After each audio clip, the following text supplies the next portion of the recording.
ఆంధ్రప్రదేశ్లో శుక్రవారం వస్తే ఇండిన్ పెట్టడం, మంగళవారం వస్తే వేలంపాటలో బాండ్లు వేలం వేసి అప్పు తెచ్చుకోవడం రాష్ట్ర ప్రభుత్వ పరిస్థితి.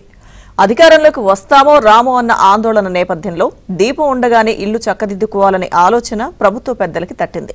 ఇంకేముంది, ఎఫ్ఆర్బీఎం పరిధిలో ఇచ్చిన రుణ పరిమితి అనుమతితో అప్పు తీసుకురావడం ప్రారంభించారు. 2 నెలల్లో 21,000 కోట్ల రూపాయలు అప్పు తెచ్చి రికార్డు సృష్టించారు.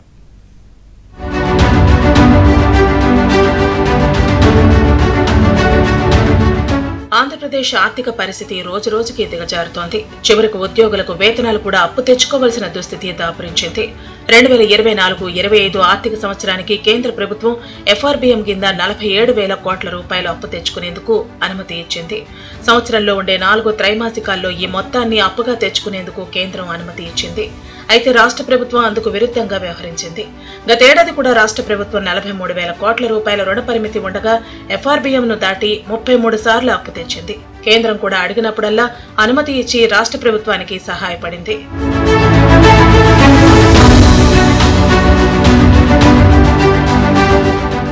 రాష్ట్రంలో ఆర్థిక క్రమశిక్షణ రాహిత్యానికి కేంద్రం కూడా పరోక్షంగా సాయం చేసింది. ఈ ఏడాది కూడా ఇప్పటి వరకు కేంద్ర ప్రభుత్వం నిబంధనలకు విరుద్ధంగానే అప్పు తెచ్చుకునేందుకు అనుమతి ఇస్తూ వస్తోంది. తెచ్చిన డబ్బులను సంక్షేమ కార్యక్రమాలకు కాకుండా అనుయాయులు అయిన కాంట్రాక్టర్లకు డబ్బులు ఇచ్చేందుకు ఉపయోగించుకుంటోంది. జూన్ 4న జరగనున్న ఓట్ల లెక్కింపులో అధికారంలోకి వస్తామో రామోనన్న ఆందోళనతో ముందుగానే కాంట్రాక్టర్లకు డబ్బులు ఇచ్చి కమిషన్లు దండుకుంటున్నారని ప్రతిపక్షాలు ధ్వజమెత్తుతున్నాయి.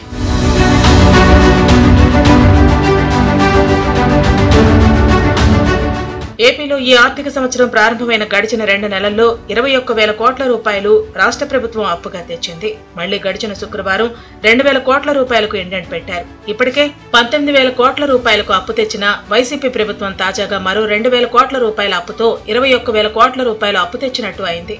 వచ్చే వారం ప్రభుత్వం ఉద్యోగులు, పెన్షనర్లకు 1వ తేదీన 5,500 కోట్ల రూపాయల వేతనాలు, పెన్షన్లు, సామాజిక భద్రతా పెన్షన్ల రూపేణా వృద్ధులు, వికలాంగులు, వితంతువులకు 1,950 కోట్లకు, తీసుకొచ్చిన అప్పులకు వడ్డీ చెల్లించేందుకు 4,000 కోట్ల రూపాయలు ఇవ్వాల్సి ఉంది. మొత్తం 11,000 కోట్ల రూపాయలు సమీకరించేందుకు ప్రభుత్వం ప్రయత్నిస్తోంది.